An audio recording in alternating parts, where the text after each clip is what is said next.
And we are live. I am joined today with Arjun Sinha. Am I pronouncing that properly? Yeah, that's absolutely correct. All right, perfect. Arjun lives in India, and recently he was forced to endure the 7 or 8 day trip of Prime Minister Justin Trudeau into his country. I'm very sorry you had to deal with that, Arjun. I know that must have been excruciating to watch somebody from another country come in and act the way he did. Well, I don't really associate like his actions with the intentions and like the nature of the Canadian people. Canadian people are good. That's a separate thing. So like I have no issues regarding that. Awesome. I'm glad to hear that at least you all don't think that he represents us. So it seems that our two countries have a lot of history there, eh? We both have some roots with the British Empire, and we've also had strong diplomatic ties for several decades now. I know that for we've both our countries were very active in counterterrorism and spreading democracy. Yes. Unfortunately, I was just when we were doing this, I was taking a little look in. It seemed that once again, underneath Prime Minister Pierre Elliott Trudeau, Justin Trudeau's father, there was actually a fallout there. It seemed that as I was looking into my research, it seemed that as India started moving towards developing a nuclear power, Pierre Elliott Trudeau that's when he started to cut ties with India, causing a lot of for at least a couple decades there, we weren't really talking. And it doesn't really surprise me that this ended up happening because Pierre Elliott Trudeau showed a lot of affiliation for communist countries. I know he sided with Russia a lot. He was a big Fidel Castro fan, so it doesn't surprise me that this ended up happening. But anyway, yeah, as everything went on, it seemed that we had a little bit of rough. Things started to get a little bit better, and it was actually our Prime Minister Harper who finally seemed to solidify some better relations between the two of us as he started to work on a free trade agreement, which it almost seems that Justin Trudeau in his 1 week there seemed to tank. So why don't you tell me from your perspective, what was your impression of the trip? Let me just start with Pierre Elliott Trudeau. Let me make a couple of points there. Justin Trudeau's he started off like well intentioned, like he started selling nuclear technology and nuclear fuel to India, and there were and the agreements were sort of they did not preclude military use of nuclear fuel to like enrich uranium for nuclear weapons and all that. But the Western countries were sort of pushing emerging countries from to sign the Comprehensive Test Ban Treaty, which was a little discriminatory. Like since India had nuclear ambitions, like world ambitions, so India refused to sign that, and they were non-aligned during the Cold War. So that sort of worked against India, and Pierre Elliott Trudeau sort of called for sanctions against us once we started using that fuel. Now, that was sort of with the advent of Khalistani terror and the Air India bombing, that sort of prolonged that diplomatic free sort of chill. And finally, Harper took the initiative and to sort of return relations to a friendly sort of state. So that's that. And Justin Trudeau coming to him it's easy to attack the man, but it would be wiser to sort of talk about and sort of counter the ideology he represents rather than attacking the man himself. Because it's a global phenomenon. Like the left is on the back foot right now, and Justin Trudeau represents the left sort of, at least from Canada's side. So, and the conservatives are on the rise. So it's like a balancing act which is going through. It's like a churning which is happening worldwide, and right now at least the conservatives seem to be on the win. At least they're winning. I'm glad that we're finally winning again, because for a while there, the progressives and the really left wing, they've influenced a lot in their time. I know at least in, I don't know about you guys, but over here, our schools, our colleges, universities, It's just left-wing ideology everywhere. I mean, I'm right now going to a college for the trades, and even in there, we're hearing a lot more about equality and this, that, and the other. So it is good to see that we're starting to see a little bit on the back foot. And yes, actually, Justin Trudeau, I would say we've never had a prime minister before, I would say, that represented so much of the left, because he's supposed to be what in our country would be considered a center-left party. However, he's taken this to the next extreme. In fact, we just had our budget release, and that one had a lot of spending. A lot of people are calling it a socialist budget. So hopefully we're starting to see a little bit of change there. But one thing that yes, because the one thing that seemed to upset the Indian people a lot was the fact that Justin Trudeau has a lot of ties to the Khalistani movement. And I was wondering if you, for a lot of my viewers, I've tried to explain it as best I can, the Khalistani movement, but I thought perhaps you could give us a little better insight into what it's actually about. There is a bit of history to like how the relations between Justin Trudeau personally and with the government of India has progressed over the last 2.5 years. Because in the beginning of 2015, Prime Minister Modi had gone on a state visit to meet Prime Minister Harper to finalize the uranium deal, which was a landmark deal because Canada started supplying us uranium after 42-year ban. So it was a huge deal. It was like something like $330 million for a 5-year deal to supply us with uranium. So that deal, when it was finalized, Justin Trudeau at that time, he was the opposition candidate for Prime Minister. He was the opposition hopeful. So from the Liberal Party. And he had pushed for a meeting with Prime Minister Modi at that time. Prime Minister Modi met him also. So, and it was quite a photo opportunity. And then there were pleasantries were exchanged. But what I got from that was, at that time, was that he sort of was like really pushing to make an impression to not only to his own constituency, but also to the government of India that like, yeah, I'm the next guy coming in. I'm the upcoming guy. Deal with me. So that was a normal thing. Yeah, it's okay. But after that, once he got elected, Prime Minister Modi at that time also had tweeted his congratulations and all that. That was normal. But then the general uptick that had come with the Harper government sort of plateaued off and then began cooling off the relations between India and Canada when Justin Trudeau became Prime Minister. Because the Indian government started seeing, like, alarm bells started ringing in our intelligence communities and all saying that, these Khalistani elements are sort of flourishing under this guy. What's going on? The Islamists are flourishing. So what's really going on? Like, this guy says one thing, but something else is going on in the background.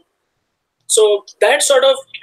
So there were no real talks between India and Canada for throughout 2016 and 17.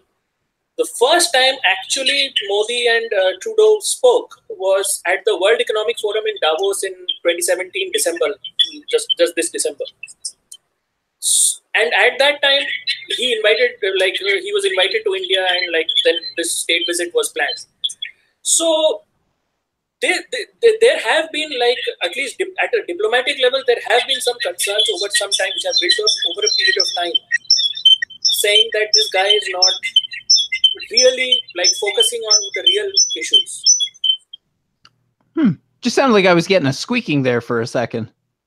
I don't understand, like, is there there's a sound issue or not? I don't know what that is. Just for like a second there, dear, at the end, it just sounded like a squeaking. Yeah, sorry about that. I didn't mean to cut you off there. No. I finished the point, but the fact is, yeah, that there have been building concerns over a point, and at the same time, you see it's sort of a diplomatic cooling off towards Canada from at least India's side, saying that this guy is not addressing our concerns. I was just going to say, I definitely understand that, because we've been seeing a lot of these rising sentiments in Canada as well. But I know it was about a year ago, Justin Trudeau went to an event that took place, and he was taking pictures with several people from the Khalistani movement. At the same time, in Canada, there was a big support for his trip to India that took place. Like, this trip that took place, like, a lot of the people were upset. You were upset. But then, yeah, in Canada, there was a lot of pictures of support for Justin Trudeau. At the same time, there was a lot of I'll just say they were just not some nice words about Prime Minister Modi that was being said. Like in the Indian media. Oh, no, this was in the Canadian media. The Canadian media has been very defensive of it. One thing I noticed as this trip was going on is that I had to go. I actually was reading a lot more of the Indian media because they were giving the real story, being a lot more critical of everything. But over here, a lot of our sources were actually trying to downplay everything that happened and trying to pretend like it wasn't as bad as it actually was. Nowadays, they've been forced to admit it because, with the age of social media, plenty of people can see what really took place, and people were posting online, as well as seeing just like some of the pictures of the way he was dressed up. But our media was trying to suppress as much as possible. They were playing a lot of damage control while this was going on. So as much as everybody, our politicians and our media is trying to say that everything's okay between relations between India and Canada, it clearly isn't. And I can completely understand, because as I've looked a little bit into this research, there's been a lot of violence that have come out in the past from the Khalistani movement. It's been quite violent.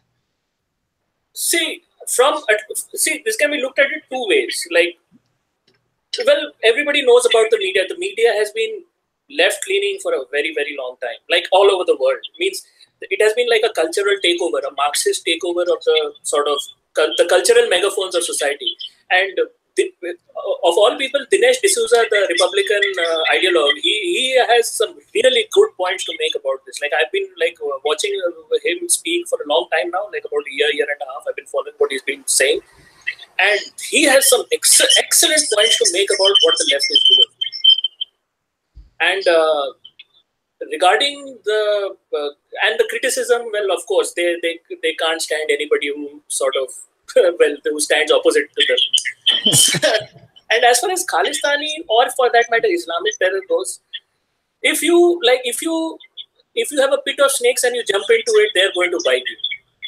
So if Trudeau is dealing with snakes, they are going to bite him, as well as the first to suffer will be Canadian society. More than us, first to suffer will be Canadian society.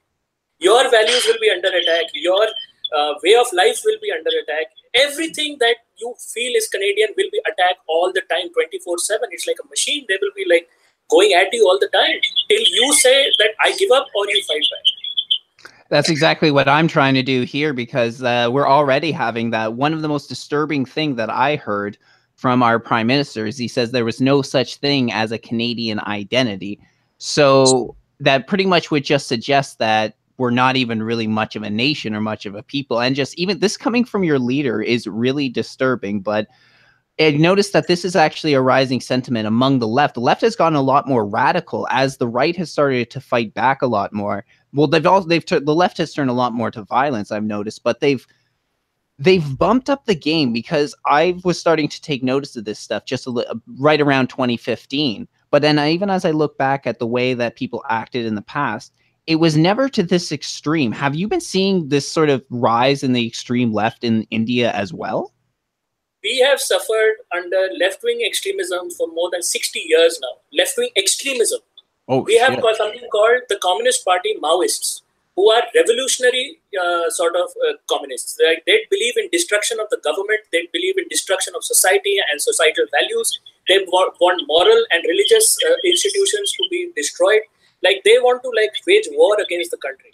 They're called, in our country, they're called Naxals because they came from a place called Naxalbari in West Bengal, where the communists were ruling at that point of time. And this Maoist sort of strain of communism came out, and like wildfire throughout the east and the south of the country, throughout the heartland of the country, they spread to such an extent that there were areas where the government did not have any control for years.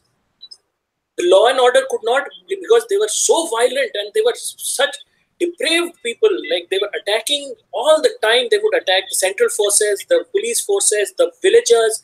Means it has been a bloody history with the left world over. And every time the left sees that the left ideology is not working, they go more left, because they're very rigid. if you study communism, you will see that they're a very rigid people, and every time they see communism is not working, they become more and more and more, they shift more left. Like this entire phenomenon that's going on in US, Canada, and the rest of the Western countries, where the left seems to be eating its own people, where Harvey Weinstein is under attack, where left politicians are under attack, or whoever are under attack.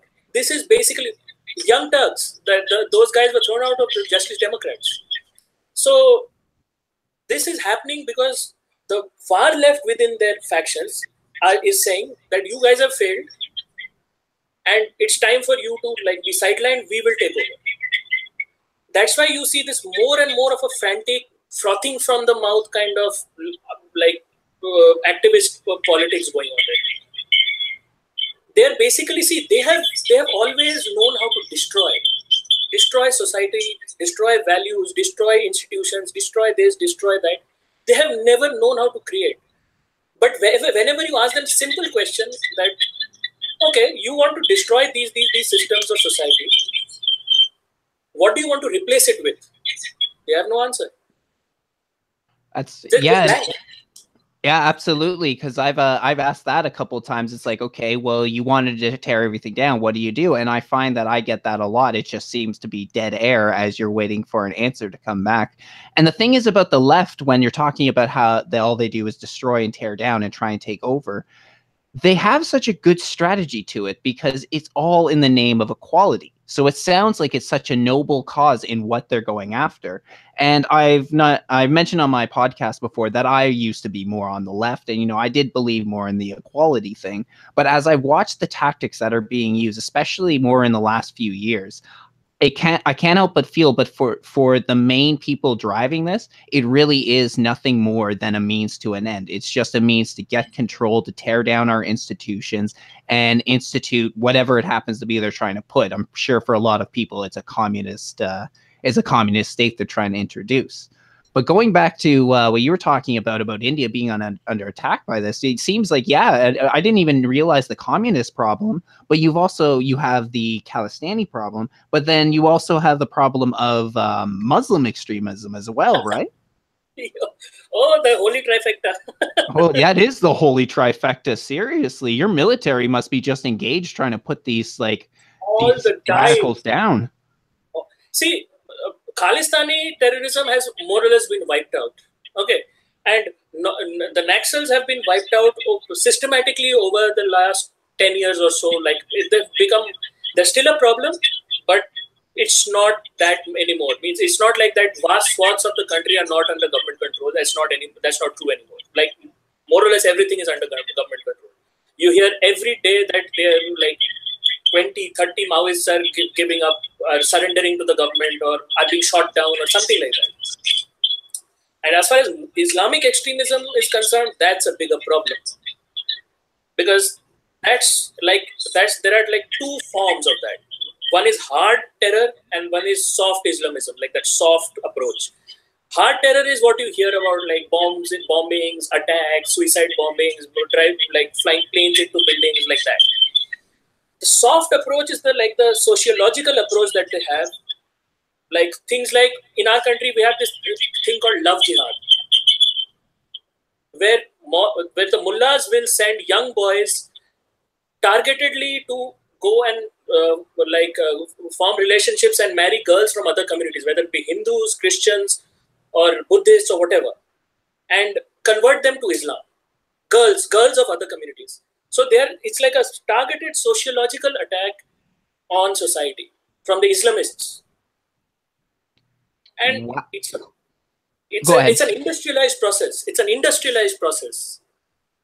Holy crap! They're almost institutionalizing the marriage to turn them into Muslims. Holy shit! I can't believe that it's actually gotten that sophisticated. I mean, I probably shouldn't be surprised, because we've seen some of this as well over here. Not so much in the marriage department that I'm aware of, But we've definitely seen that soft Islamization that you're talking about. Things that were unacceptable before are now acceptable. There's actually some resistance now from our government when it comes to female genital mutilation. Before, it was like a hard line. Of course, there will be no female genital mutilation. On top of this, we're starting to see the introduction of some forms of Sharia law into our civil courts now. So for situations such as divorce. Yet it seems, and every time when they introduce this, like I'm talking about Sharia law, they seem to have a complication because they say, well, it has to be agreed upon both parties. Both the women and the man has to decide about whether they want to do it through Sharia courts. However, I find when Islam, when the man just speaks for the woman, or at least the woman's testimony is worth half of the man, it's kind of redundant if both sides agree or disagree on the situation. It's going to happen anyway. So I definitely understand this soft Islamization you're talking about. One thing I wanted to ask you too is because I have no doubt from the news that I read that it is definitely giving me a left-wing bias. So one thing that I've been trying to understand is that when we talk about the violence, a lot of time they're glossing over what was happening with extremism in India, and a lot of time they were focusing on more what happened in retaliation from the government. So for a good example, I would say this is when I was researching the Khalistani movement, when they said the Khalistani committed some acts of violence, and then they said the government responded, and they go into great detail of like the riots that took place in the 80s and so on. So I was wondering from your perspective, how in the 80s when everything was going on and this sort of violence was there, how bad was it really getting to the point where the government had to respond? Were we seeing like terrorist attacks all the time? Yeah, see, Khalistani movement is not, see, that is just it was a symptom at that time. At that time, what had happened was the Sikh community, they were sort of,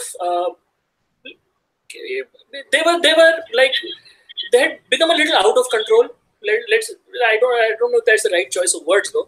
Means they were getting arrogant. They were becoming like, they were like basically like they thinking they're they're God's own children kind of thing going on. So, and it got to the point when they started asking for their own country. Now, when they started asking for their own country, at first, you see, Hindus are very tolerant people. We don't go, our first reaction is not violence. Like it has never been. Okay, historically, for thousands and thousands of years, you can go back and search Hindu history, and it has never been our first reaction to resort to violence. Never.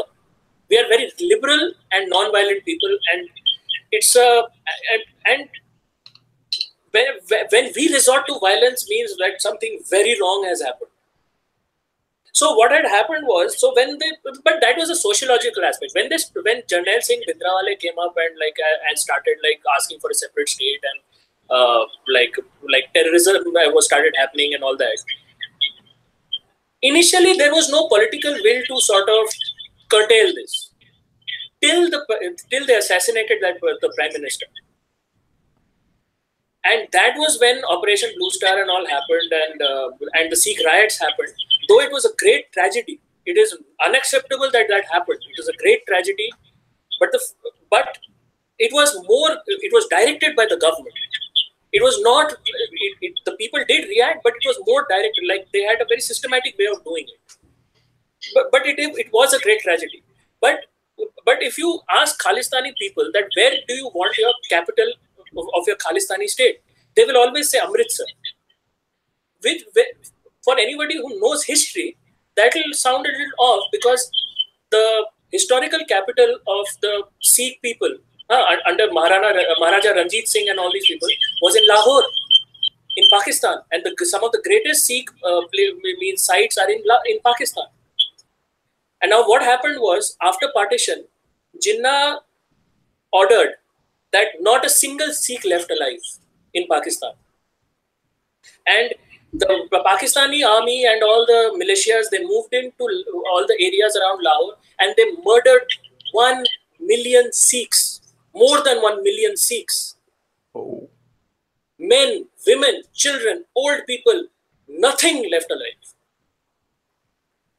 So now that's a genocide. And so when I see that bills are being passed in Canadian Parliament terming the Sikh riots of 1984 as genocide, where only some 3,000 Sikhs died. That's a little, though it was a great tragedy, but it's a little fishy. Something's going on. But then you learn that the fact of the matter is the Khalistanis were being funded by the Pakistani ISI, and this is verifiable, available information where they're being funded by the Pakistani ISI, and they had done things like drug running in Punjab to the point where 70% of Punjabi youths were addicted to some form of opioids or heroin or cocaine or something like that. 70% of the Punjabi youth. Get your head around that for a second. Shit. 70%, holy crap. And considering the population in there, that's a huge number. Yeah, but all being done by Khalistanis. Wow. In concert with the Pakistani ISI. So this almost sounds like it was more of a political move by Pakistan in trying to cause dissent amongst the Indian people to Absolutely. Wow, absolutely. Holy shit. Because the Khalistanis were also aligned with the Kashmiri separatists. They were aligned with the Maoists. They had links everywhere. It was like an octopus reaching out its tentacles. Well, I could definitely understand that. They seem to have a lot of the same ideology, stuff like big state and wanting to they always seem to descend into dictatorship. So I could see them definitely being aligned in that regards. And yeah, at least when we're talking about that area, India seems to be one of the only true democracies there. So I could definitely see that becoming under as a real attack for you. And yes, I was also suspicious when they announced that in our parliament, and we're trying to say that we're trying to condemn it as a genocide too, because there's plenty of other areas where Canada has not recognized genocides that has taken place. Oh crap, I was about to say something and then I lost it. Oh yes, actually just something that happened the other day that I found out, which was our Conservative Party was preparing to introduce a motion that would have condemned the Khalistani movement in Canada after everything that happened. And then due to lashback from the Sikh community, they ended up postponing that. They may have dropped it altogether. They ended up introducing a complete other motion. They had a lot of the Sikh community had a lot of lashback against them, and I guess the Conservatives just had no spine, and they ended up giving in to peer pressure. It was because they ended up saying that the Canadian Sikh community was saying that this was making every Canadian Sikh look bad. However, that's complete bullcrap, considering they were literally just condemning the movement. But like you said, it's like this. Like for conservatives, let's not talk about conservatives for a second. Let's take an ordinary decent person. Okay, an ordinary decent human being who's nice, who has a nice life, who does nice things. Now, if that person is 24/7 told after every action that you're a racist, you're a bigot, you're this, your history is terrible, you are nothing, you are an absolute, he's the worst kind of human being on earth. Even though he's a decent human being, he'll go on the back foot a little bit, because he'll see that everybody around me is calling me a horrible human being. What's wrong with me? Is there something wrong with me? He'll have that doubt. So that kind of a sort of a fear has set into the conservative movement worldwide. Like they have sort of used, the left has used the racial guilt of the past to sort of, in a hegemonic manner, they have now got a stranglehold on society, and they're like squeezing the life out by bringing in like pronouns, gender pronouns, and feminism, and I'm all for women's equality, but I'm not for gender identity politics. Like equality for women, yes, we have had the universal adult franchise for men and women equally since independence, from the birth of our nation. We have never compromised on that. We never compromise on our democracy. But if somebody comes and tells me that there is a sociological problem that somehow one gender is suppressing the other, or we are suppressing other minorities, or that, no, we are not. We are decent human beings. What has happened in the past has happened in the past. Okay, we are no longer responsible for that.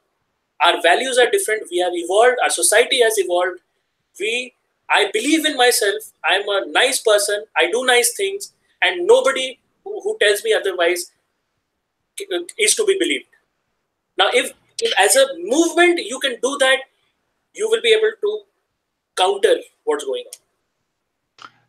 Well said. That is very well said. And yeah, I completely agree. When we're talking about the past, is we cannot, what people want to do today, but it's wrong thing to do, is they want to extend our morality of today to the people of the past. And we can talk hundreds of years, but it was a different time. It was a different attitude.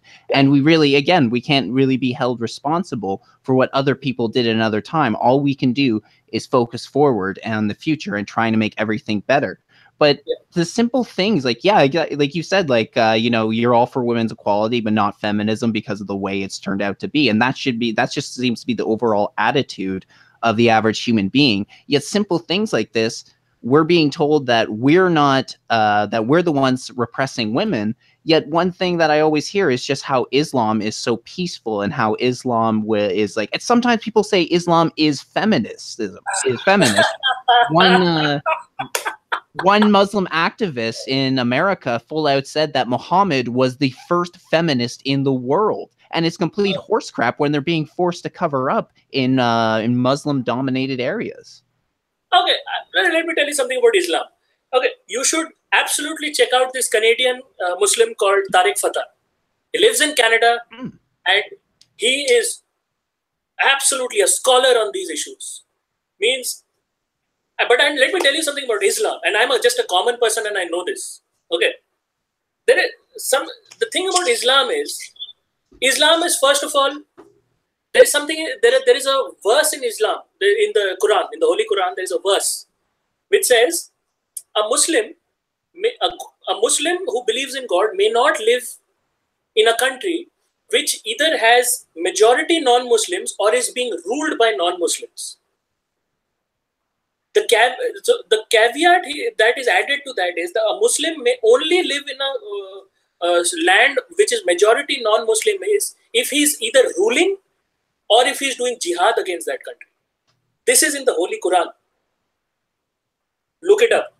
That's really disturbing, because I could definitely say right now that there does feel in a lot of regards that there is some sort of jihad against my country right now. I'm sure you're feeling the same in that regards. Holy crap, I'm gonna I'm definitely going to look that up, but just because I want to have that quote ready to go as a defense any single time that anybody wants to use it against me. And unfortunately, this is the sort of attitude that the left is using that is fueling the really far right now. We're seeing a rise in my country, in America. I don't know about you. Have you seen a rise in a really far right wing group in India? No. Our Prime Minister Modi has risen up. He's center right, and he has politically destroyed the left. Like the left, whoever leans left, he has a 3-point agenda which has become like a death knell for the left. Prime Minister Modi came up with this most simple agenda which says Hindutva, nationalism, development. Okay, Hindutva is the Hindu way of life, Hindu values. So in your country, you can substitute it saying Canadian values, Canadian way of life, nationalism, pro-militarism, development. 3-point agenda. You confront the left with this 3-point agenda, they will just collapse. And you follow Indian politics and you will see this happening over the last 3.5 years. It just took 3.5 years for the left to collapse. Like yesterday, Prime Minister Modi won one of the biggest state elections in our country. He won the state of Tripura, which was hardcore left bastion. The Communist Party of India, the Marxist Party was ruling that state for the last 25 years. 6 consecutive terms. Oh. And he won that all. All of them. Won it with, not only won it, he won it with more than 2/3 majority. Holy crap. That was well done, just with that simple 3-point agenda. 3-point agenda. Wow, that's amazing. I think we're going to have to introduce that here. Your Prime Minister, Mr. Modi, is damn smart. He's a master of destroying the left. He's a master at it. Because he just saw one day that, if you just confront them with the majority values, in your country it's the white Christian majority, right? Mm. So majority values, which is a very religion and like national feelings is a very deep emotion. Okay, and it's a very powerful emotion. It's a national identity. That your way of life, Nationalism, that yes, my nation, my military, my influence, my nation is influential all across the world. That's a very powerful emotion. And development, social and economic development. Now tell me, everything that the left does, do they have any answer for these 3 points? Look into your country's politics and just think about it for a second and tell me, do they have a? They don't have an answer for neither for social or economic development, because they tax the hell out of the middle class and the poor. They social development, they're only doing identity politics. That's not really development. That's in fact harmful for society. Okay, nationalism, they are inherently anti-national. They're inherently anti-constitutional. They're inherently, like for example, Prime Minister Trudeau changed the words of the national anthem.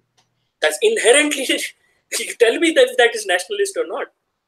Oh God, no, not even close. And what he changed it to was absolutely like there was no point to it, because he changed. The only thing he changed in there was we had a line that said "in all thy sons command," and he changed it to say "in all of us command," which isn't even grammatically correct to begin with. But someone pointed out to me after the change happened that apparently what "thy sons" is not actually a reference to gender; it's more of a general term when you say "thy sons." So it's actually more, when they use the term "thy sons command," it already was inclusive to everybody, but they ended up changing it absolutely for no reason. And yeah. I was just going to say, yeah. I'm sorry. My point was feeding right into that, actually, saying "thy sons" is more of a, like, it's from the Bible, right? Like in the Bible, they like the God addresses his children like that. That like God's children are addressed like "thy sons," God's children. Okay. So, like, it's like a more of a biblical thing. So, and that's where it feeds into white Canadian Christian values. The left is atheist. They don't believe in God. They don't believe in traditional morality. They don't believe in traditional society. So they want to destroy all that and live in a sort of a barter system utopia, which God knows. So if you can consolidate the majority people, which Trump put in a very nice way, the forgotten men and women of this country, that the forgotten men, the left are elitists, so they forget, they become disconnected from the general public, from the ordinary people. They are very into, like, they're very high flying. They live a high flying life. Oh, I'm meeting movie stars. Oh, I'm meeting business people. Oh, I'm meeting like all like jet setters. I'm jet setting. I'm doing this and doing that. It's a very flashy life. So that ends up becoming disconnected from ordinary everyday people. So if you can introduce to the ordinary people 3 things, 3 points: Canadian Christian values, the Canadian way of life, nationalism, and development. Who can fight that? Who on the left can fight that? Oh, they can't at all, because we have the left has absolutely nothing for that. And I got to give you full disclosure. I actually am an atheist, but I don't identify with a lot of other atheists out there for this reason, because I found a lot of them have gone away from tradition. No, there is nothing inherently wrong with atheism. But what I'm saying is, if you're an atheist who says I'm an atheist and you also must be an atheist per force, then it's wrong. Then you become exactly like what you're fighting. That the atheist community is already becoming what it's fighting over here. I've noticed that a lot of the things they want to do, like for instance, the equality thing, that sort of cultural Marxism you're talking about, that is really one thing that's seeped into a lot more of the atheist community over in here. And they want, and they want to do away. That's one thing when I was saying I don't identify with a lot of atheists over here, is because even though I'm not religious, I found that we've gone away from religion and those values too fast, and they just wanted to throw the baby out with the bathwater. And because of that, we're seeing a lot of social problems that are happening over there. So yeah, it's just that the fact that a lot of them too, they want to replace what religion had with the state. And that took me a while to finally admit, but I have noticed that a lot of the atheists, especially these days, have gone over to be about big state. They want the government to cover their, whether it's health insurance, they want them to cover their birth control, this, that, and the other. Just, they want everything covered by the state, but that's exactly how the left gains control. It's like drug addiction. Don't give people free stuff. Teach them how to earn that stuff. Don't give them free stuff. If you want to empower your people, fundamentally, if you want to empower your people, empower them to go and earn the wealth and become prosperous so that they can earn that stuff. They can buy that stuff themselves. But don't give them free stuff, because then what are you doing? You're making them dependent. It's like parents teaching their children to become responsible. So it's like that. Yeah, it's that's a good way to put it, and I think that's actually what the left-wing government wants. They want us to be dependent. They want us to be like children compared to them, because a children can't survive without its parent, and if we're like children and we can't take care of ourselves, we can't survive without the government. And that's actually one good way to get rid of the right, is that if you make people believe you can't live without the government, well, then the talks of such as smaller government from the right wing really are meaningless, because they say, well, then you're not offering me anything at all. When in fact, really, that was one thing, again, because I said I used to be on the left, I'm now more on the right. And that was sort of it was like a freeing feeling, you know, when I kind of was like, I didn't want that help anymore. And I've always been somebody who likes to work for what I earn. But it was a really freeing feeling to go more about smaller government and, you know, earning your own way in life. Yeah. See, that's what the left does. See, you felt empowered, you felt free, you felt, yes, I am in control, I'm in charge of my own life. And that's what every human being seeks to do. See, and every time the center right tries to come up and say, okay, it's time to empower you, the left tells lies. That's what they do. They start the propaganda saying, they're Hitler, they're Stalin, they're Mussolini. Yeah, but then anybody who knows history, you ask them, like, but Hitler was a communist. Mussolini was a communist. Stalin was a communist. You guys have, how come you're calling us the same things that you are? Like, for example, the biggest, what blew my mind was the Antifa movement. A far left organization called Antifa, that blew my mind. Because they call themselves anti-fascist. Wait, you're a far left organization who's against the far left? By name, I mean, fascism is state-controlled capitalism, like everything of the state and nothing out of it. Like as defined by Giovanni Gentile and Mussolini themselves. Mussolini was a Marxist before he became a fascist. He dissociated himself with the communists, and he called himself a fascist, which was basically a fancy term for calling yourself communist. Pretty much, it's almost the same ideology. It is the same ideology. It's not almost the same. It is the same.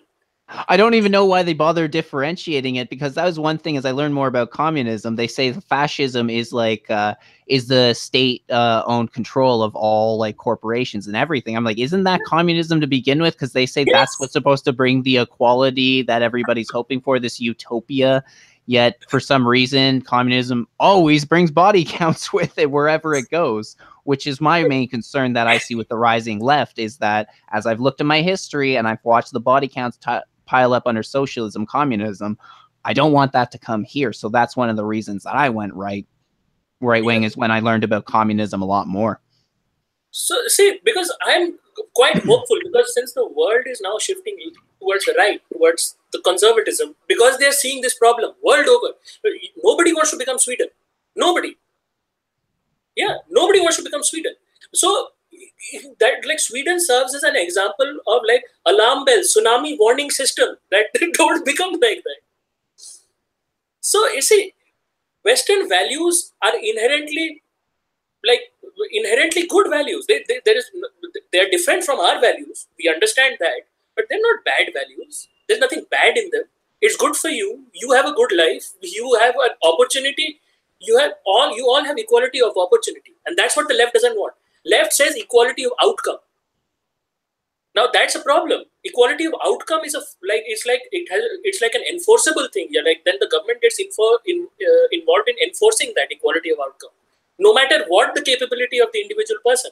If the person has the capability of becoming an Einstein or an Elon Musk or starting an Apple or a Google, they will say, no, you have to be a factory worker, which is somehow the communist ideology's highest achievement, of highest pinnacle of mankind's evolution, is the factory worker.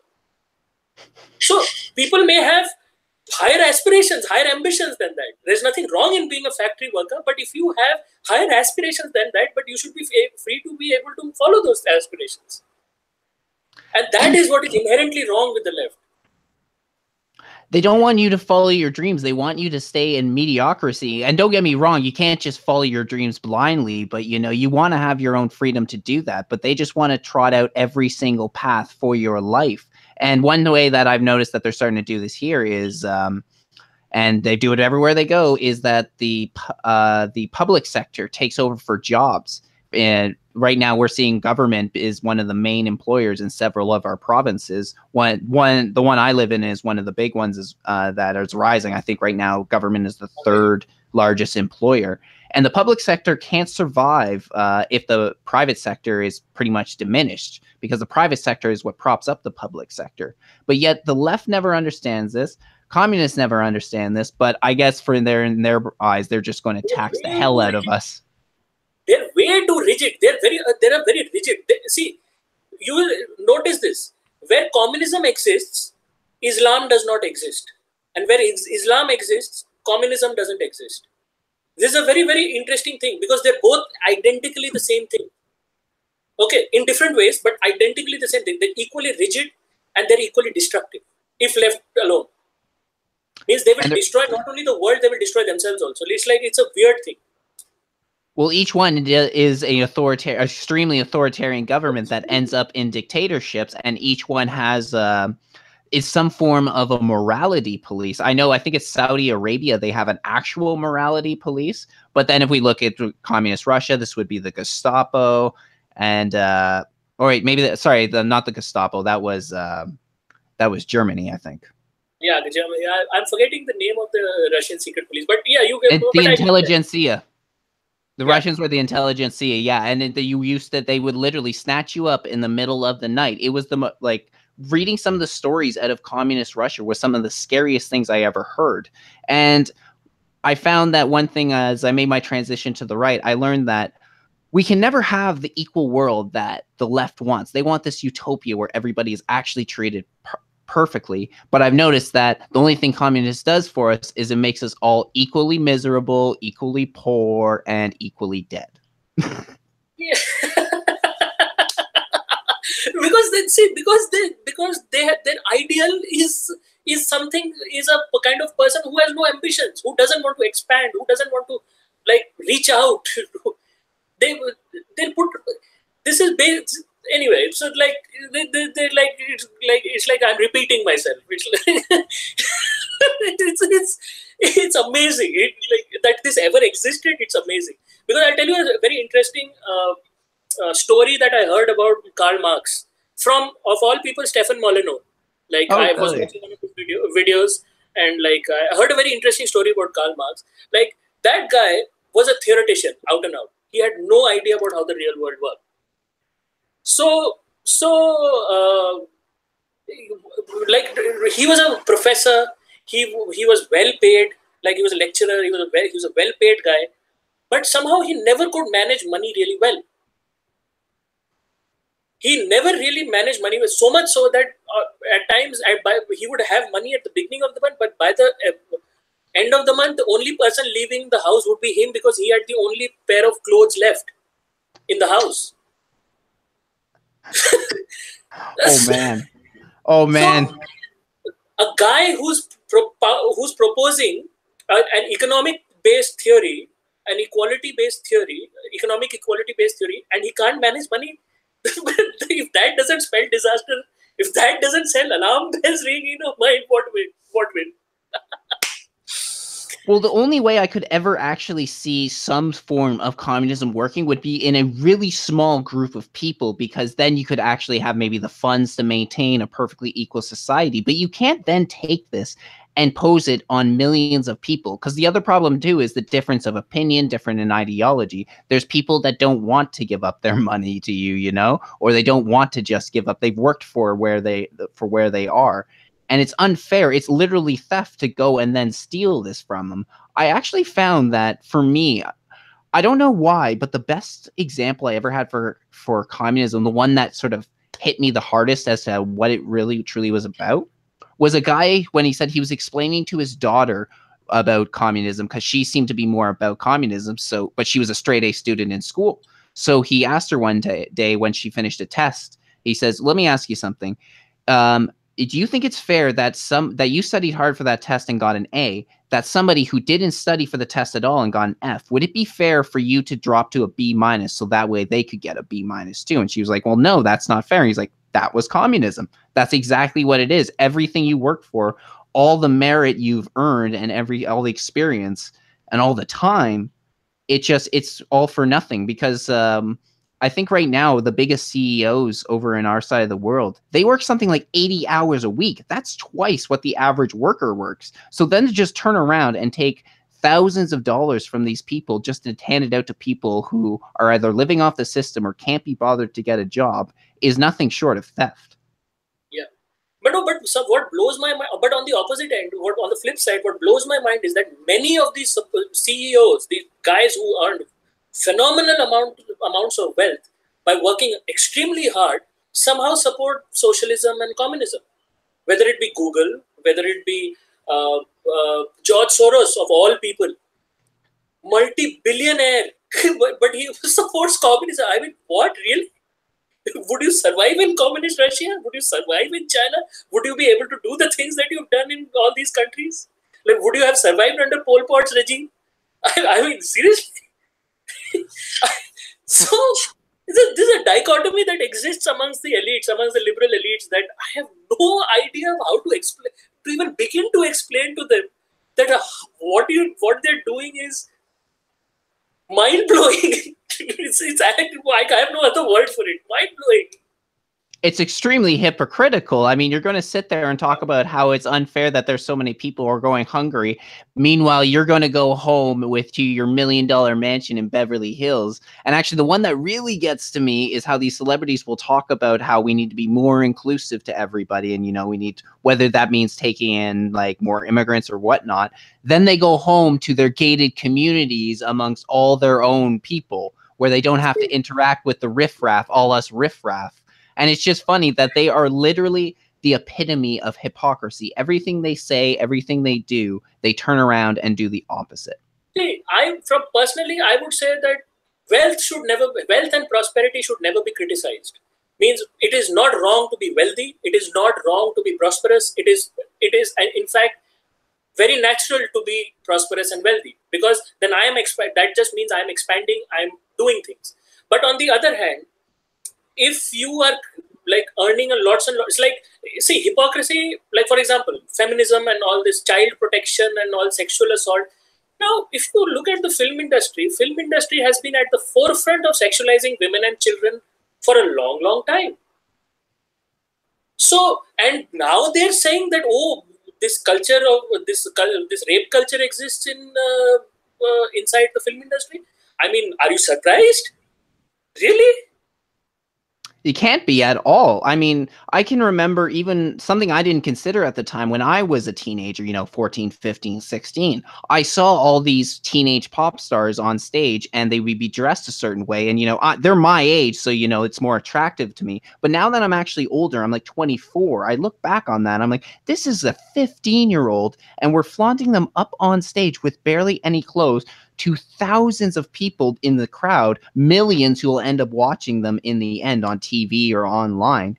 And yeah, exactly. How could we ever be surprised that this is the point we've gotten to when this is what Hollywood pushes, when everything is about sexualization? And hey, I'll be the first person to say that I enjoy sex and I enjoy women and stuff like that, but you can't just go around and make it so normalized. No, tell me, when in history has sexual promiscuity end well? When has it ended well, ever, in history? Never. It's always a tragedy story. So now that these things are catching up to to these people, that now they are saying, no, it's a problem with men. Men are at fault. So that's never going to work out well for anybody. This kind of a thought process. The real problem with that is my wife and I were talking about this. I actually think today is the real problem is the normalization of just hookup culture, because we're just told that you can go out, meet somebody for a day, have sex with them, no consequences, and walk away. When that's never the case, because there's a lot of, well, number one, there can be a lot of emotional attachment to sex, number one, not to mention that babies come out of it. So that's always the worst outcome you could possibly have. But yet we normalize this in whether it's Hollywood, songs, or just through apps like Tinder or other sort of ones where you can just meet somebody randomly. And it actually, I would say that is where one of the biggest destruction to family values has come from the hookup culture, because now people get what they want without the responsibility of having to be in a relationship or looking after a family. See, first of all, let me just congratulate you. Married at 24, like that's one of the most conservative things you could do. Thank you. Thank you very much. So, like that's an AI in my book at least. So, and yeah, you're right. Family values do. See, it's like this. Children need fathers, they need mothers. They need, see, philosophically speaking, they need the male aspect, they need that female aspect to be balanced. Because we are a combination of both. At least in our philosophy, we are a combination of both. So we need that balance. That's why there is something to be said about the traditional marriage structure. Now, if you are constantly trying to destroy the traditional marriage structure, the institution of marriage, and then expect your children to come out well adjusted, that's not going to happen. Like, what values do you want to instill in your children? Do you want your children to be not only be fully functional members of society? Do you want them to surpass the boundaries that you couldn't surpass? Right? You want your children to surpass all the boundaries that you couldn't surpass. That is one of the greatest desires parents have. That is certainly the desire my parents had for me, their parents had for them, their parents had for my grandparents. So it works like that. That what I couldn't do, the life I couldn't lead, the amount of prosperity and abundance that I couldn't experience, my children should experience. That's exactly what I'm working for today. I don't have kids right now. My wife's not pregnant or anything like that. But one day soon, in the next couple of years, we're hoping to have kids. And that's exactly what I'm working for now, is I want to make sure that they have a good life growing up, and then that they exactly what you said, that they can excel past any expectations that I have or anything that I've done in my life. And it's just, that's the whole point of being a parent. It's all about building the future for your kids, you know? And that is really something we're losing these days. We're so worried about the way the kids are. And the problem is just that we're not building the future for them anymore. But it doesn't come from the state. It comes from the individual family. Yes, exactly. No, see, for example, the family, Ben Shapiro says, family is the most socialist thing you can have. Like there is a person who earns and then he shares his wealth with his family. Voluntarily. Voluntarily. So there's something to be said about socialism in that regard. But the fact is, yeah, but see, that is where it feeds into the fact that if you destroy family structures, if you destroy family values, if you destroy societal values, if you destroy your way of life, what are you leaving for your children? Yeah, and your children's children and their children and their children after that. What are you leaving for them? And this is where it feeds into that why people are turning conservative, because they are finding that we have to be morally conservative so that we can leave something for the future generations. That was perfectly said, my friend. We've been going for about an hour now. I'm getting a little bit tired, so I'm thinking about ending this. But I was wondering if you had any final thoughts before we ended this. We never ended up talking about that Trudeau trip, which has been like a... Oh, yes, that's right. You know what? I'll hang around. We did forget to talk about that. I'll hang around for a little longer.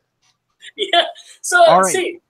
See, the thing is that about the Trudeau trip, now, taking all that we have spoken about now the Trudeau trip comes into context. Real good sociological and political context, because, see, Trudeau came here, he did all the cultural stuff, but he somehow came off as patronizing. Why? Because the intentions are not correct. He's giving shallow platitudes. He's not doing it because it comes from within him. He's not doing it because he feels it inside. So now coming to the political aspect of it, now Trudeau was mostly sort of concerned about addressing his own vote bank at home, the Indian and Sikh vote bank at home, saying that, oh, look at me, I'm doing all this in India. 1 week before Trudeau came, Daniel Jean, now the infamous Daniel Jean, has sort of come here as the national security advisor, and he had parlayed with India's national security advisor. And over there, Khalistani concerns were raised. It was raised. And he blew it off basically over there. He said, yeah, okay. But it didn't work out. And then the Indian side was told that no, the Prime Minister Trudeau will come and then he will first tour the country and then we will do business. So the Indian government says, so first of all, like if somebody is coming to your country, Modi is the leader of a country. He's not your chaperone. He's not going to first take you on a tour around the country and sort of, he's not going to hold your hand across the country and show you the sights. You do the business, and if something related to the business, there is something to do with about photo opportunities and all, then you do that. Yeah, he would have probably given him 2-3 days, but that didn't happen. When Trudeau landed, there was this certain expectation that from the Canadian side that Trudeau would be met by Prime Minister Modi, where he has already announced that first of all our business is like half a day's worth of engagements. And another interesting thing I'll tell you is about the Khalistani thing. When Trudeau was told that would you meet Captain Amrinder Singh, the Chief Minister of Punjab, who has been upset by your policies before and your like what has been going on in your country, and he has been insulted in your country before. So at that time, the Prime Minister's Office of Canada had said, no, we are not looking to meet Prime Minister Amrinder Singh, Chief Minister Amrinder Singh. We are not looking to meet with him. They said they went. Our government said they didn't want to meet with him. Yeah, I didn't hear about that. Yeah, initially. So when Trudeau landed, and then the first day he landed, okay, Taj Mahal, there's the Siddhivinayak temple, there's that. Second day, IIM Ahmedabad, going to Gandhi Nagar, to visit the Sabarmati Ashram, Gandhi's residence. But that thing happened. Then from the second day onwards, this Khalistani thing in the media sort of started gaining intensity. The pitch of that intensity started rising. And by the third day, by 21st of February, it had reached to such an intensity where the Prime Minister Trudeau finally had to say, okay, fine, I want to meet the Chief Minister of Punjab, Captain Amrinder Singh. So Amrinder Singh said, okay, fine, I'm looking forward to meet you. Yeah. He met. Now, if you see the photo opportunity, pictures speak 1,000 words. You should see that handshake between Trudeau and Captain Amrinder Singh. You should have a look at that. Because it's interesting. I won't there's some things I can't say on air. but the fact is, it's quite interesting, that photograph. So Captain Amrinder Singh handed him a list of, I think, 10 or 12 names of wanted, currently active Khalistani terrorists who live in Canada. Okay. And the Prime Minister said, okay, fine, I'll look into it. The Prime Minister Trudeau. Then that evening, he was supposed to meet with film stars, the film industry people in India, the Bollywood people, to talk about like film ventures to be shot in Canada and all that sort of thing. And at that party, Jaspal Atwal got an invitation, and he showed up. Very happily, he showed up, and he was photographed. And then the media just picked up on that photograph and said, "Hello, who's this?" and basically it became a dumpster fire after that. Like it was it's like one of those slow moving train wrecks that you see, like you are like fixated on watching it and you can't look away, but you can't move to help him also. It was like one of those things. And finally, by the 22nd, it was like all over the world it had spread that Jaspal Atwal had attended that function. Indian government didn't say anything. Prime Minister Trudeau made his statement saying this was an unfortunate thing. But the fact of the matter is, like, if a junior cabinet person from your delegation invites a Khalistani terrorist, he's not doing it on his own accord, right? Even if he invites Atwal on his own accord, the fact of the matter is he's an MP. When he says that I want this person invited, it is vetted by Canadian intelligence. It is vetted by the Prime Minister's office. It is vetted by a bunch of other organizations. I'm sure it works like that in your country because it works like that in my country. Yeah, So, absolutely. yeah, the National Security Advisor would have reviewed that name. The CSIS would have reviewed that name. Bunch of other intelligence organizations, inter-services intelligence, whatever, would have reviewed that name, and everybody signed off on it. And that guy got invited. He didn't get an invitation from the on the on official diplomatic, that invitation, that picture that you showed in that last podcast. It Oh doesn't yeah. happen just like that. It just doesn't happen like that. A bunch of people have signed off on it.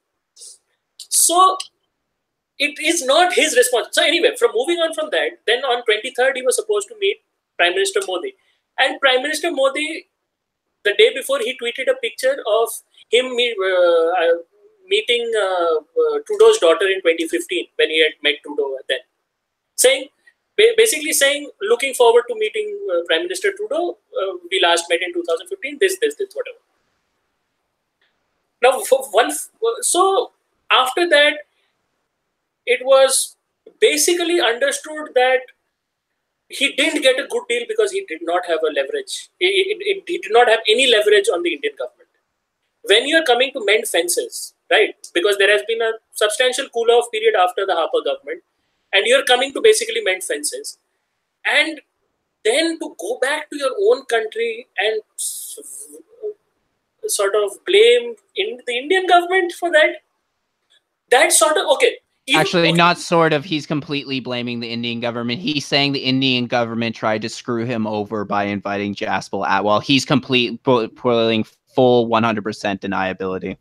Yeah. So now that I'll tell you how that works out as a win-win for the Indian government. Okay. So now there are two scenarios. Both are a win situation for India. Okay. That Indian government didn't do it, and that's a win for India. And the Indian government did do it, and that's a win for India. And I'll explain how. If the Indian government didn't do it, okay, then basically Trudeau is hemorrhaging credibility for not only for himself, but for the intelligence community of Canada. Okay, then absolutely. Yeah, then you're saying that the intelligence agencies of Canada are politicized.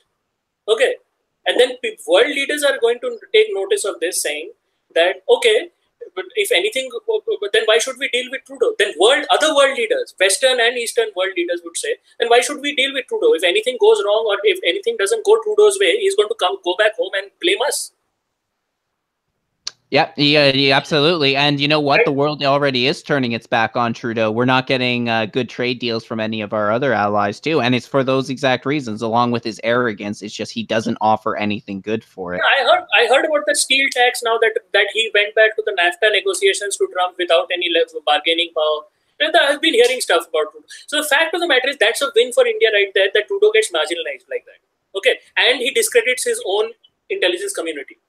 Like I'm talking from a foreign country point perspective here, and the other perspective is that India did do it. Okay, that India did do this. That India did orchestrate all this. Then you're going. Then there are a couple of things that. Then one, that Randeep Sarai is in cahoots with the Indian intelligence. Okay, that's one point. Okay, if India did do it, then you're also saying that your intelligence agencies are so incompetent that they could not sort of envision a time when one phone call to the media could just destroy the credibility of the Canadian intelligence community, which is so much worse. So much worse. It is a lot worse. It really is. And he gets marginalized in the real world because people will think, what is the Canadian leader doing and what is his intelligence community doing? He's not a serious leader. Why should we deal with him? Well, his defense, though, of saying that India did it, his own history, it would prove that wrong, because he has such he's had so much connection since his time in office and even a little bit before. Again, I've already mentioned some of the dictator stuff, but even with some terrorists, I mean, he gave one of the most known Canadian terrorists right now, he paid him $10.5 million a few months ago because he was apparently mistreated in Guantanamo Bay, even though he was a terrorist.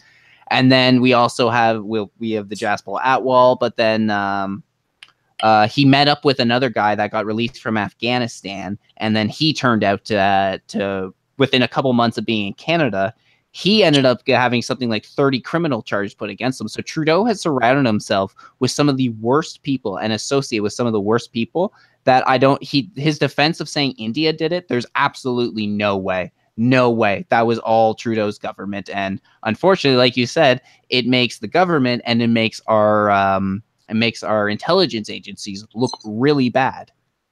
He's just shamed us on a world level. Guess who's laughing the hardest? You guys? No, or Don Andrew Scheer. What's that? Andrew Scheer is laughing the hardest. Oh, Andrew Scheer, yeah. Because now he can win they said if an election was held today, he would win right now. It's like 10 years worth of Christmas and birthday presents for him. This is his situation. So it works out well for him. Now, the fact of the matter is, apart from this, see, as far as Harjit Sajjan, the defense minister, goes, and he completely denies that he's a Khalistani. Now, let me tell you something. Harjit Sajjan, his father was the former president of the World Sikh Organization. Okay, which is a very well-known front for the Khalistani movement. Guess which one was? Remember when I said that motion that got shot down by the Conservatives condemning it? The World Sikh Organization was one of the loudest voices in condemning it. Actually, one of the reasons it ended up getting shot down. I didn't know at the time it was actually one of a Khalistani sort of front, but now I know for sure that this was just them. Yeah. So see, there are as I said, you have if you jump into a pit of snakes, they're going to bite you.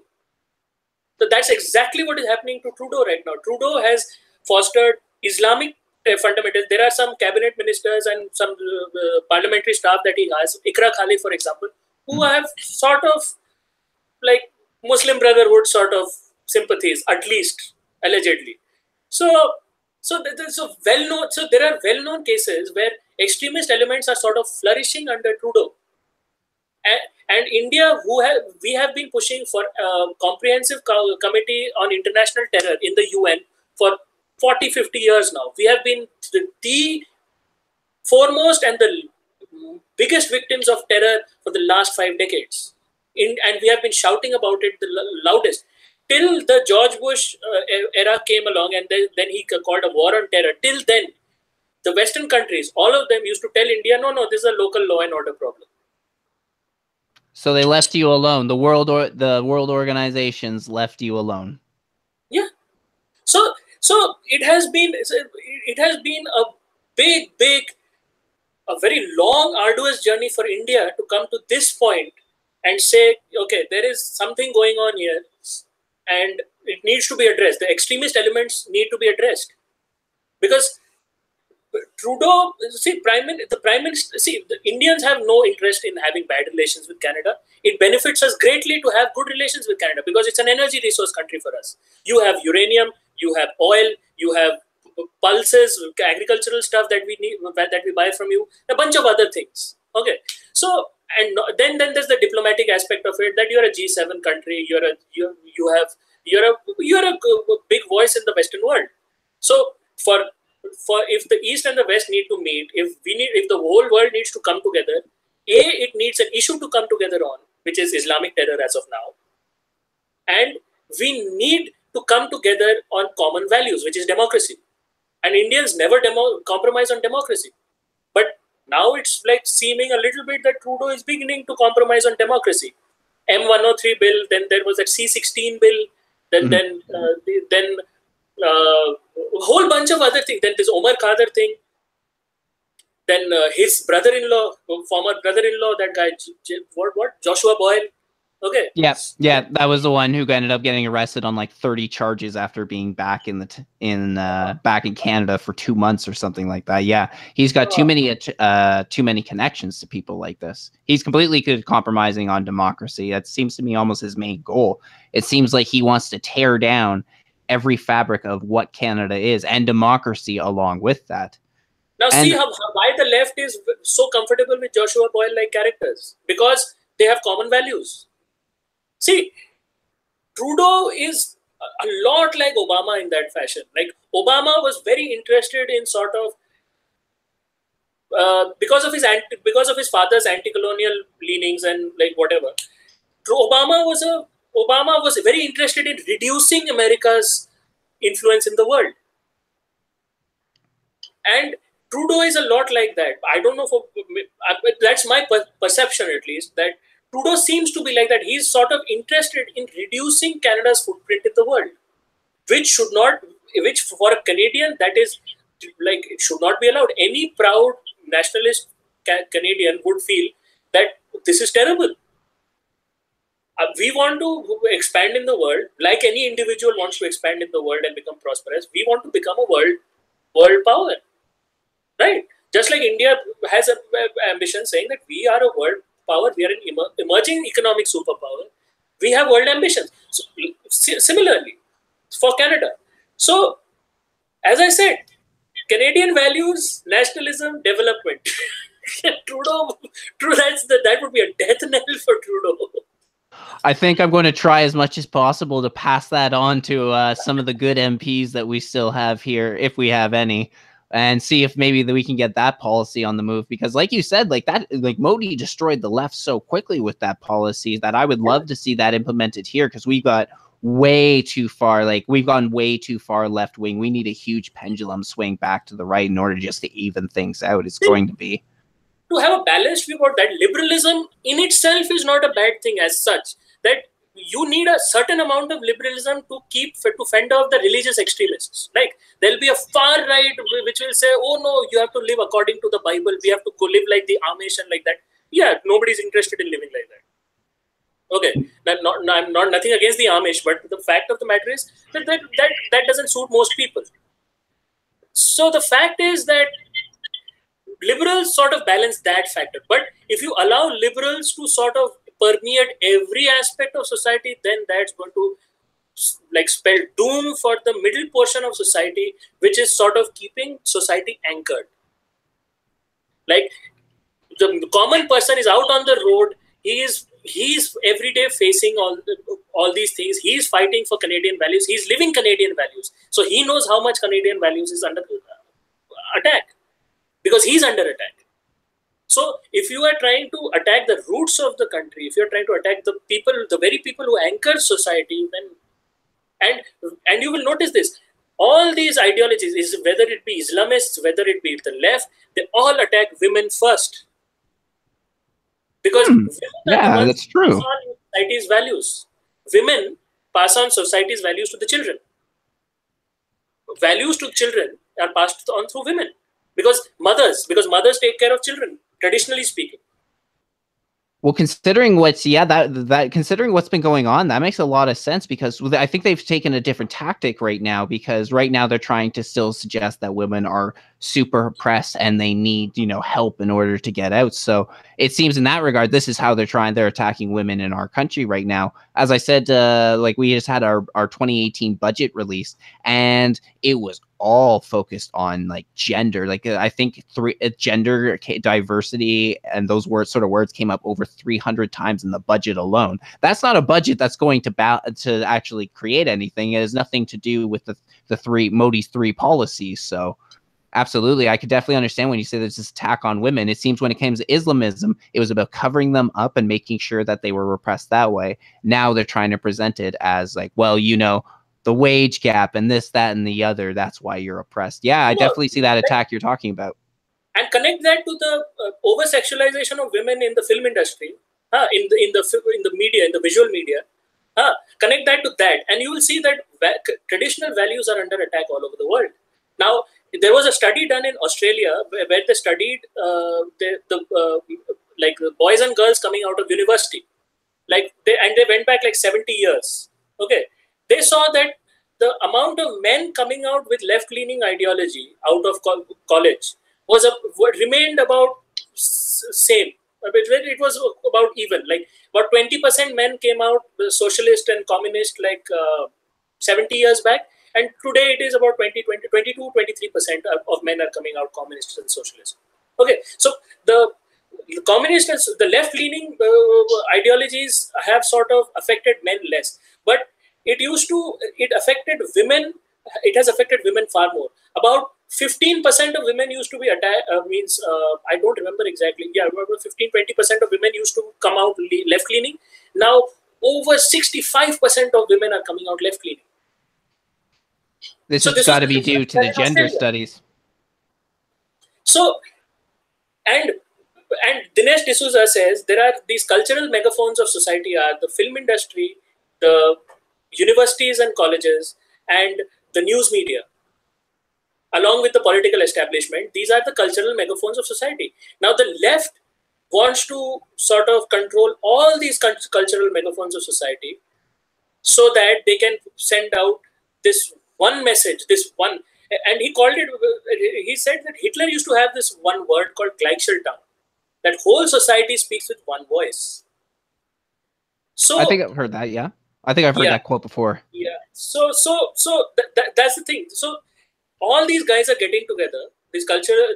Like everybody who's in charge of the cultural aspects of society, and they're saying, okay, let us mold the upcoming generations in a certain way, which is dangerous if it is being enforced in the way it is now. So there is an issue which is happening. This is like a snake and mongoose battle going on. It's a fight to the finish. Either the conservatives will remain or the left will remain. And right now it seems the conservatives will remain.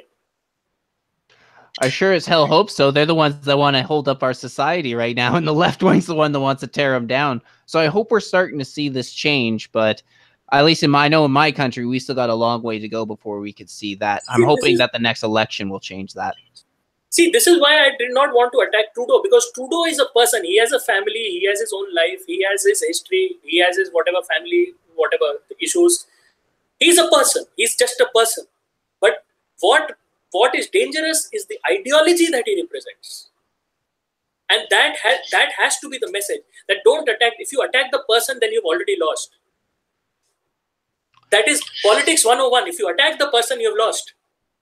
Yeah, you got a good point on that. And maybe that's somewhere where I need to adjust my strategy a little bit, because I do spend a lot of time criticizing Trudeau, but maybe I should be more focused on actually attacking the ideology than the man. Actually, that might be more effective policy. I'll still spend my time criticizing him, but yeah, that's definitely, I think you're right when you say that if you attack the man, then you've lost the war. Yeah. See, because nobody is 100% beyond redemption. Okay, there is that one seed of goodness or 1% of goodness in every human being, no matter how bad he is. And similarly, no matter how good a person is, there is that one seed of darkness or that 1% bad in that person also. So it's that yin-yang thing happening with everybody. So if you go overboard, like not you personally, I'm saying, if you attack a person politically and if you like go overboard that he's 100% bad, then there will be that little bit of doubt in everybody's mind saying, no, nobody's 100% bad. And that is where it gets undone. Just like the feminists are getting undone by saying men are 100% bad. No, that's never going to work. And similarly for Trudeau, like for example, like Trudeau's strip, like yesterday Candice Bergen, who's the house leader, I think, in your house, mentioned, like she uploaded a video and I was seeing it and it was quite interesting. The Indian government raised taxes on Canadian imports of chickpeas. Yeah, and they gave a short statement saying that there are a certain set of circumstances which require immediate action. Now, now, come on. See, Modi is not. See, the Indians are not attacking Trudeau directly, but they are. What are they doing? They're countering an ideology. That what Trudeau, the free trade agreement that was supposed to be the linchpin of this state visit of Trudeau, it didn't happen. They never discussed free trade. You know why? Because it happened with China also. That Trudeau went to China. He went and he came to India and he said, instead of free trade, we'll have progressive trade. The progressive agenda. He's killed so many trade deals with that progressive agenda. Now, equality. Who will take that seriously? No, you tell me who will take that seriously. Oh, not a single person. That's one of the things that's falling through with our NAFTA talks with the U.S. is the fact that they're trying to focus on actual industry. And then Trudeau's like, well, I want to talk about equality and I want to talk about the environment. And don't get me wrong, I care about the environment, but Jesus Christ, we can't sacrifice business over it. No, we can't. See, you can go to a country like China and say human rights. We are concerned about human rights. You can say it openly because, yeah, there are legitimate concerns about human rights in China. But if you come to a country like India, or for that matter, US, and say that I'm concerned about human rights, where India is the largest democracy by population, and it has guaranteed human rights and rights for minorities in the constitution, for all minorities and all people of this country are equal and have equal rights under the law. You can't come and say that, oh, we have human rights concerns in public. You can't say that in public. If you have some specific human rights concerns, you can have that behind closed doors, and as it happens in other diplomatic circles under normal conditions. Like if you go to some big countries and you say, yeah, we are concerned about these one odd things that are happening in your country. And if you have that discussion behind closed doors, that is productive. Otherwise, what ends up happening is the other country will feel, yeah, this guy is coming here and he's insulting us.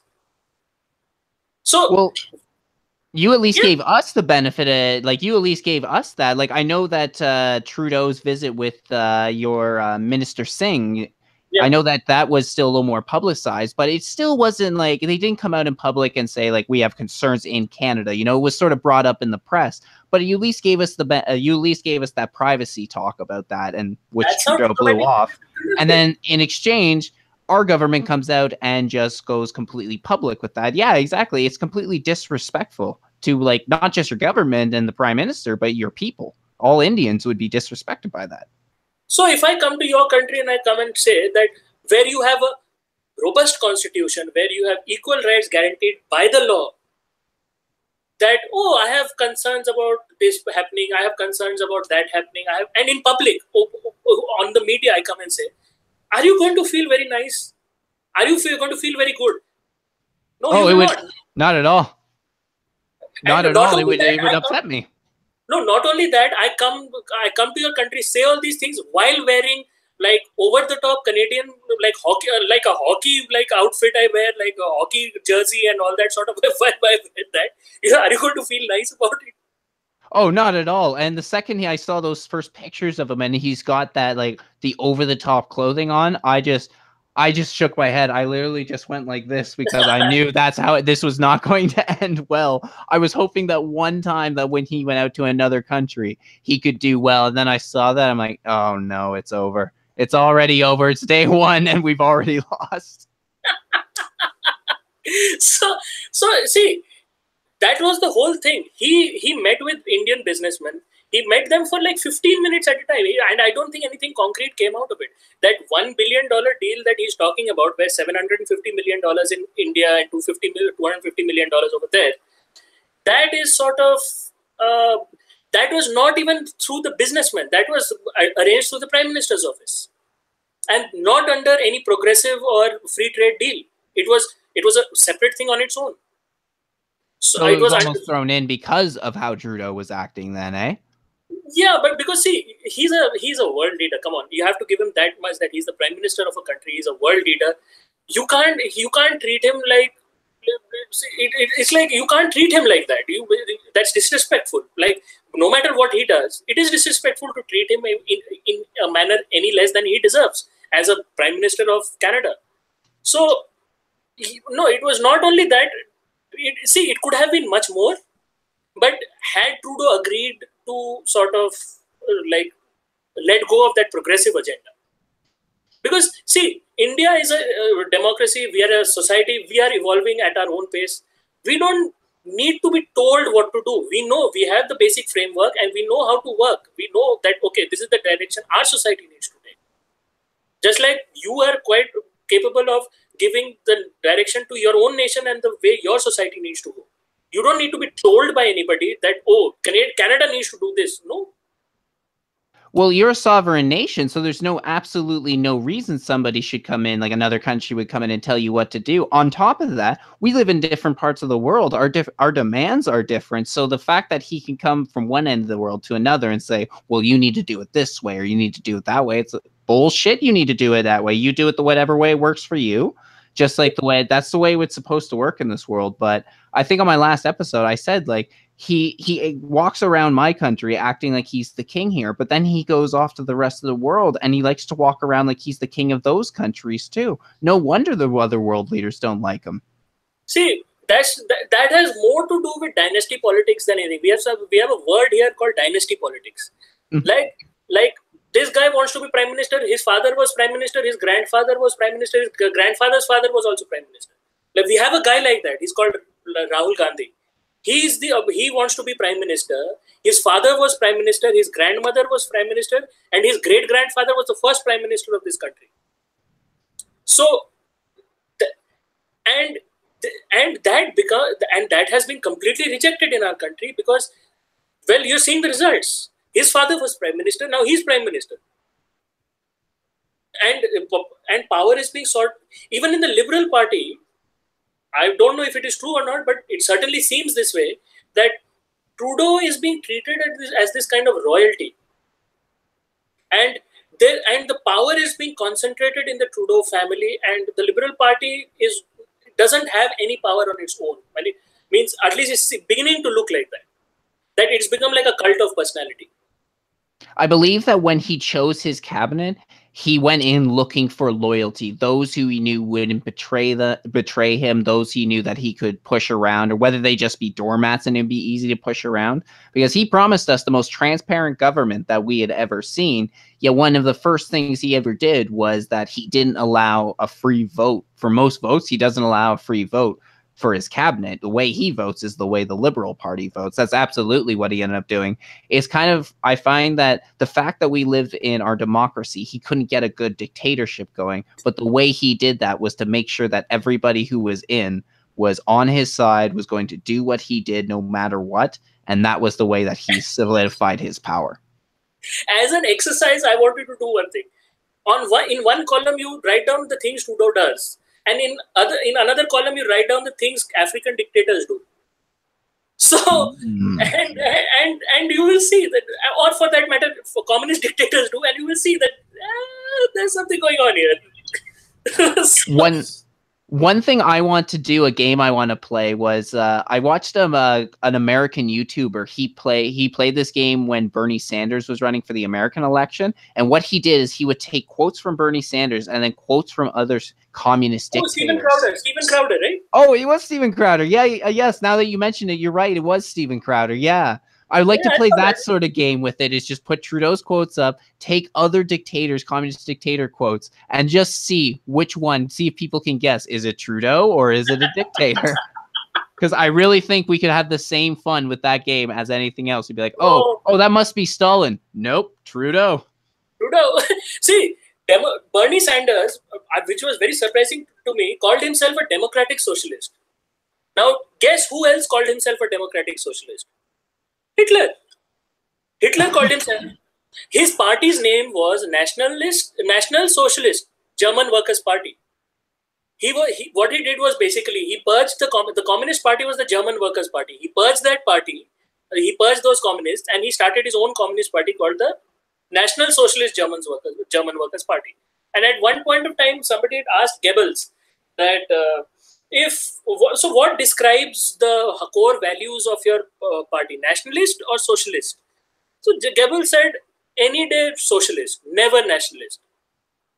So always socialism. Oof.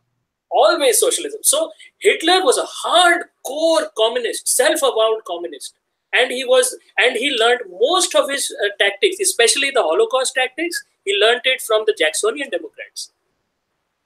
You know what? I've heard a little bit about that. I've heard a couple references to people saying that some of the things, like the eugenics program, I believe, wasn't that something that they derived from the Jackson Democrats from there? There was something about that in there. Yeah. And some of the stuff that was believed in goes into some of the institutions of today. Like I believe in America, Planned Parenthood actually plays off of, it was of the Jackson Democrats too. And Margaret Sanger, of all people, is the hero of the Planned Parenthood movement.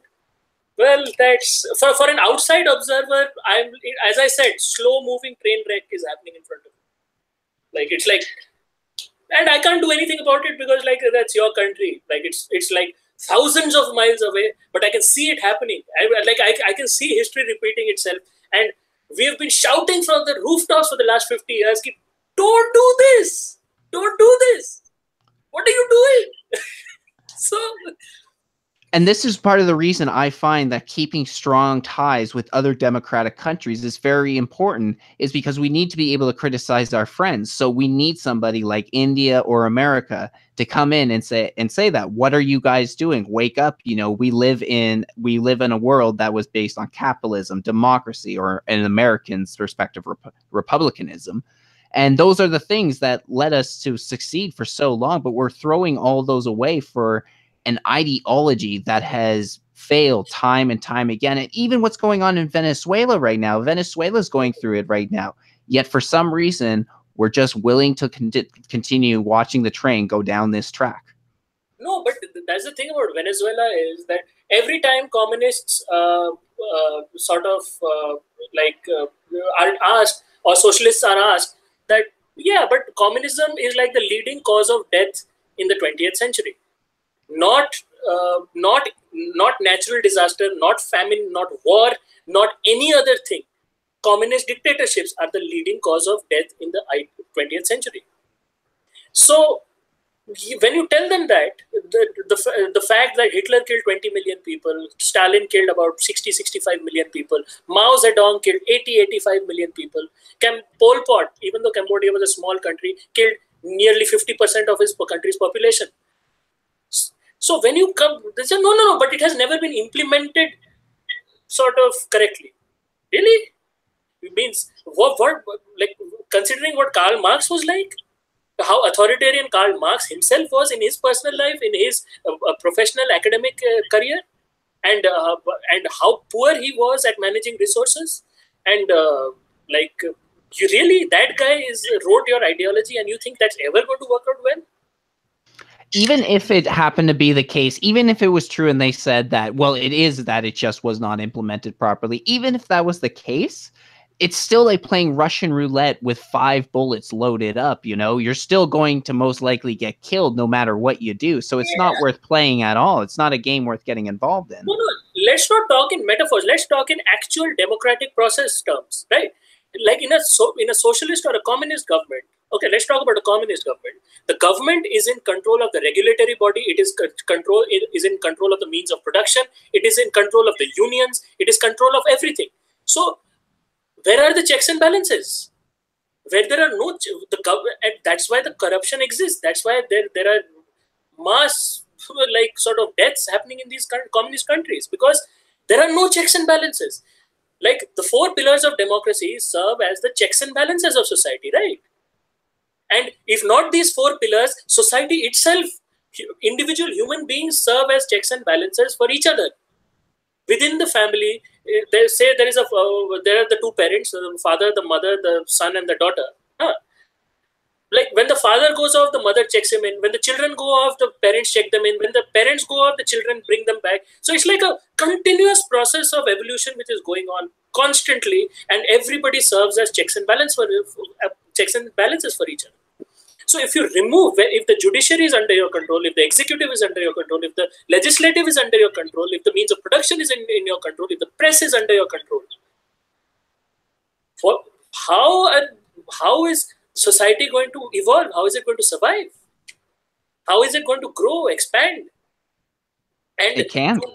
So these are actual democratic processes. These are actual examples that can be used to demolish that argument that it has never been implemented properly. No, you tell me, how is it going to be implemented properly where the basic tenets of your core ideology say that these have to be under government control? So if that is the case, then it's never going to work out well. It's never going to get implemented correctly.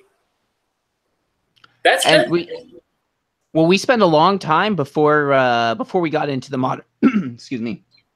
We spent a long time, like humanity, before we got into the modern day political systems, living underneath the authoritarian feudal system, where it was always, all the time, a dictator.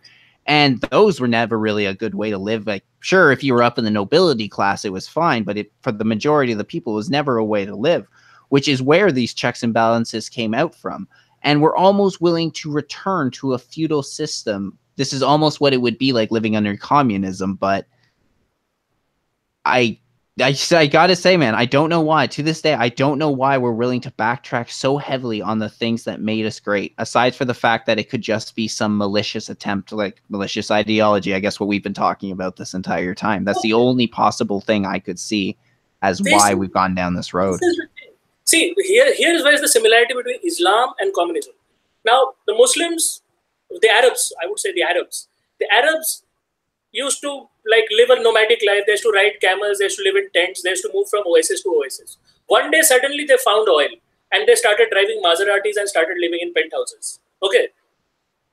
They never invested in skill development, they never invested in education, they never invested in governmental systems, they never invested in like sort of evolving.